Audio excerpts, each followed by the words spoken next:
Buat lo nih ya, supir bis yang suka mainin telolet. Bisa nggak sih bis lu tuh kagak usah pakai telolet-telolet kayak gitu? Berisik, bikin kaget orang. Klakson tuh bisa nggak sih yang biasa aja kalau dipencet tuh tin-tin gitu tuh bunyinya tuh. Kagak usah yang pakai telolet-telolet gitu. Buset deh, berisik kuping gua nih. Udah gitu, bocah-bocah sekarang niat-niat banget lagi pada ngikutin bis-bis di depannya tuh.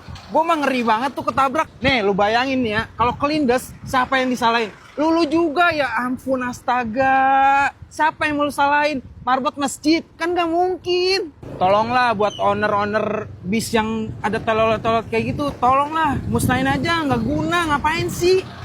Mat, supira nih. Supir. Ini supira nih. Seriusan lu Ini supira nih gue samperin. cabut ya? Ini Lu ngapain? supir. Gila lu. Ini supir. Supir tolol banget. Oke.